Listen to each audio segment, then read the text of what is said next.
जो चुनाव लड़ना चाहते हैं, जीतने के लिए चुनाव लड़ रहे हैं, वो लगातार आ रहे हैं, ट्रेनिंग ले रहे हैं, उनको बता रहे हैं हम लोग उनकी कॉन्स्टिट्यूंसी के हिसाब से। सबसे पहले तो कॉन्स्टिट्यूंसी का एक रिपोर्ट होना चाहिए, सर्वे रिपोर्ट, जिसको हम आईबी रिपोर्ट बोलते हैं। उस आईबी रिपोर्ट में क्या होगा, 30-35 पॉइंट है जिनके आधार पर ग्राउंड की रिपोर्ट आएगी।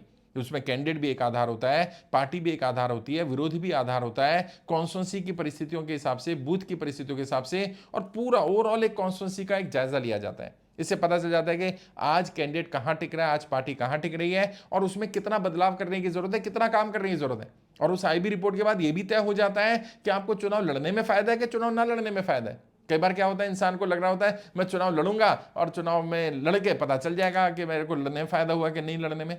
और भाई हर गड्ढे में गिर के देखने की जरूरत नहीं होती है, जिनके पास ऑलरेडी अनुभव है वो आपको बता देंगे, आप उनसे पूछ सकते हैं। तो आईबी रिपोर्ट बनवाई, किससे बनवाएंगे मुझे फर्क नहीं पड़ता। कई लोग कहते हैं साहब आप तो बताते हो कि ट्रेनिंग लेनी पड़ेगी, लेना पड़ेगा। भाई लेनी है ले लो, नहीं लेनी मत लो, आपको तय करना है। अगर मान लीजिए आप 10-15-20 वर्ष लगाने के लिए तैयार है राजनीति में, और 10-15-20 वर्ष में सीखना चाहते हो, सीख लीजिए। अच्छा, वही 20 वर्ष का अनुभव आप 5 दिन में लेना चाहते हैं, ट्रेनिंग में ले लीजिए भाई। मैंने जो सीखा, जो मैंने कैंडिडेट के साथ काम किया, वही आपको देने वाला हूं। 20 साल का राजनीतिक अनुभव मिलता है ट्रेनिंग में। लेकिन वो प्रशिक्षण की वैल्यू वही समझेगा जिससे पता हो कि प्रशिक्षण से फर्क क्या पड़ता है। जो देख रहा हो कि पहले ये नेता अच्छा नहीं बोलता था, बाद में प्रशिक्षण लेकर के आया तो अच्छा बोलने लग गया, और उसकी लहर बन रही है, आज वो नेता बड़ा लीडर बन रहा है। कैसे बन रहा है भाई? बिना ट्रेनिंग के बन रहा है, बिना सीखे बन रहा है। सच्चाई है, कोई बोलेगा नहीं। राजनीति में बहुत सारी बातें पर्दे के पीछे रखी जाती हैं। आपका रणनीतिकार कौन है, आपका सलाहकार कौन है, आप किससे ट्रेनिंग ले रहे हैं, आप किससे रणनीति बनवा रहे हैं, ये बातें पब्लिक डोमेन में नहीं होनी चाहिए, लेकिन ये होता है।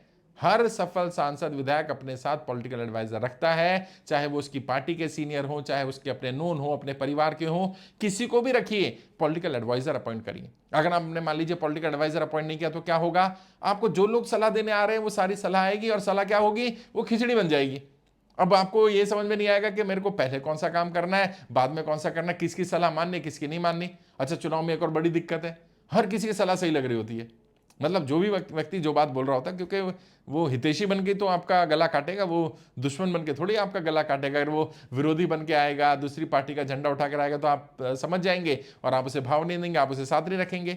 वो क्या करते हैं, वो हितैषी बनकर के आपका गला काटने की कोशिश करते हैं। वो चाहते हैं कि भाई मैं आपका हितैषी बन जाऊं, तो आपके साथ आ जाएंगे, घुल मिल जाएंगे। फिर जो उन्हें दिखेगा ये आपके लिए अच्छा काम कर रहे हैं, अच्छी रणनीति बना रहे हैं, उनके काउंटर पे बोलना शुरू कर देंगे, अरे ये लोग तो बेकार है, ये तो रणनीति बेकार है, ये तो काम होने वाला नहीं है। अच्छा, खुद कोई रणनीति नहीं बनाएंगे, क्यों? क्योंकि उनके पास रणनीति है ही नहीं। तो अगर कोई आपके पास पॉलिटिकल एडवाइजर होगा, तो जब आपके पास इस तरह की सलाहें आ रही होंगी, उन्हें सबसे पहला तो इकट्ठा करके कंपाइल कर लो एक जगह, और फिर अपनी पॉलिटिकल एडवाइजर टीम के साथ बैठ जाओ और वहां एक एक पॉइंट पर डिस्कस कर लो। और हम लोग तो क्या करते हैं, हम लोग तो पूरा मैनुअल दे देते हैं, इलेक्शन मैनेजमेंट मैनुअल। उस इलेक्शन मैनेजमेंट मैनुअल में क्या होता है, एक एक स्टेप, ये होना चाहिए, फिर ये होना चाहिए, फिर ये होना चाहिए, टिकट मिलने से पहले क्या करना है, टिकट मिलने के बाद क्या करना है, अगले दिन का कार्यक्रम क्या होगा, उम्मीदवार का कार्यक्रम क्या होगा, फील्ड में जो टीमें काम कर रही हैं उनका काम क्या होगा, कितनी टीमें काम कर रही हैं।